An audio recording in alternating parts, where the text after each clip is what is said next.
Sir YSR Congress పార్టీకి సంబంధించిన MP Vijayasai Reddy పార్టీకి అలాగే రాజ్యసభ సీట్కి రాజీనామా చేయడం జరిగింది. ఈ పరిణామాన్ని మీరు ఎలా చూస్తారు?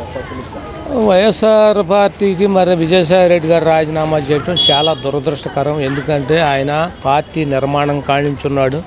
జగన్మోహన్ రెడ్డి గారికి నెంబర్ 2గా నడిచినటువంటి వ్యక్తి విజయసాయి రెడ్డి గారు. మరి ఆయన ఎందుకు రాజీనామా చేశాడు అని అంటే అంటే మాకు తెలిసినటువంటి ఆలోచన విధానం ఏంటంటే ఆయన పార్టీ పెట్టిన కానీ జగన్మోహన్ రెడ్డి గారు వెన్నంట ఉండి నడిచి ఆయన కష్ట సుఖాల్లో ఉన్నప్పుడు కూడా ఆయన అడుగుజాడలు నడిచినటువంటి వ్యక్తి ఈ రోజున బాధ కలిగి బయటకు వచ్చాడంటే కొన్ని కారణాలు ఉన్నాయండి.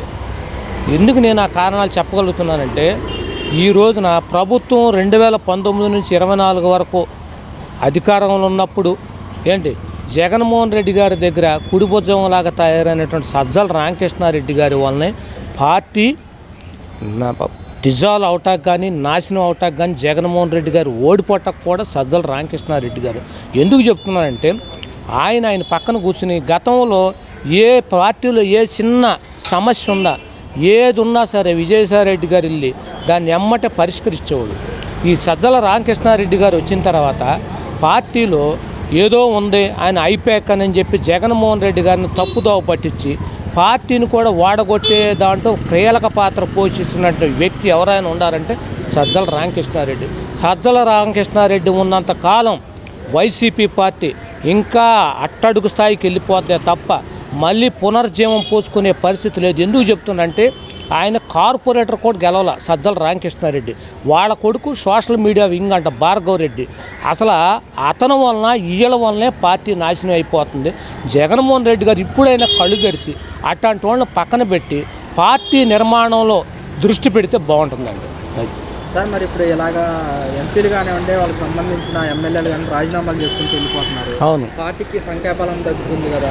అవును, ఎలా ఉండబోతుంది అంటారు రాబోయే రోజుల్లో? అంటే ఒకటండి, ఇప్పుడు జగన్మోహన్ రెడ్డి గారు సినిమా యాక్టర్ కాదు, ప్రజాదరణ ఉన్న నాయకుడే, మేము కాదంట్లా. కానీ పార్టీ ప్రతిష్ఠ కోసం కూడా ఆయన పోరాడాలి, ఆయన నడుం బిగించాలి.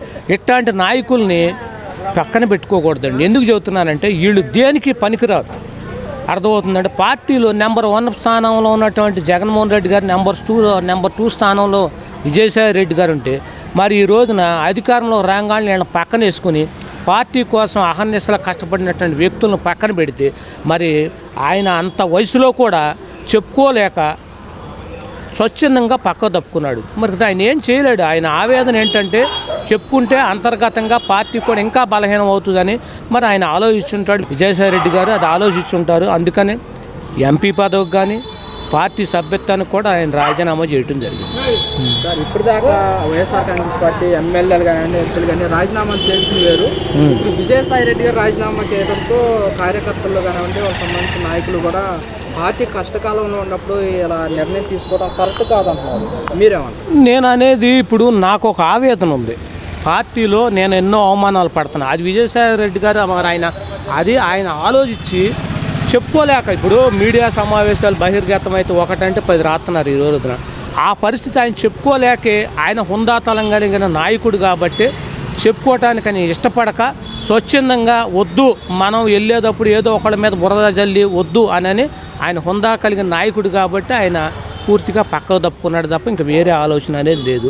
రాబోయే రోజుల్లో ఏంటంటే జగన్మోహన్ రెడ్డి గారు కూడా పార్టీని నిర్మాణం కానీ పటిష్టం చేయాలంటే మరి ఆయన రేపు ఫిబ్రవరి మార్చిలోనే ఇప్పుడు ప్రజల్లోకి అంటున్నాడు. ఇట్లాంటి వాళ్ళని పక్కన పెట్టుకోవాలి. ఏళ్ళ వల్ల అసలు పార్టీ నాశనం అయిపోవటం కారణం. ఇంకొక విషయం కూడా నేను చెబుతున్నాను. ఈ ఏరియాలో ఈ నియోజకవర్గంలో నేను ఒక మంచి నాయకుడిని.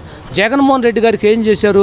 ఈయనకి ప్రజాదరణ లేదని ఎవరినో ఎల్లైన పుల్లైన తీసుకొచ్చి ఆ నియోజకవర్గాలు ఇన్ఛార్జీలు చేసి పార్టీని భూస్థాపన చేసినటువంటి ఈ నాయకుడు ఎవరైనా ఉండారంటే అది సజ్జల రామకృష్ణారెడ్డి. ఈ రామకృష్ణారెడ్డి అనేవాడు వలన పార్టీ భూస్థాపితం అవుతుంది తప్ప అది ఎదిగే పరిస్థితి కానే కాదు. జగన్మోహన్ రెడ్డి గారు మేల్కొని పార్టీ నిర్మాణం దృష్టి పెట్టి యువకులనే కానీ అనేక మందిని కూడా దగ్గర తీసుకుని మళ్ళీ నిర్మాణం చేస్తే బాగుంటుందండి. విజయసాయి రెడ్డి గారు నేను ఇక్కడ రాజకీయాల్లోకి వెళ్ళను, నేను వ్యవసాయం చేసుకుంటాను అని చెప్పడం జరుగుతుంది. మీరేమంటారు? మరి తప్పదు. ఎందుకంటే ఇప్పుడు ఉపరాష్ట్రపతి వెంకయ్య నాయుడు గారు కూడా మొన్న పదవి విరమణ చేసిన తర్వాత ఏమన్నారు? ఆయన వయసు రీత్యా ఆయన యువకులు కాదు.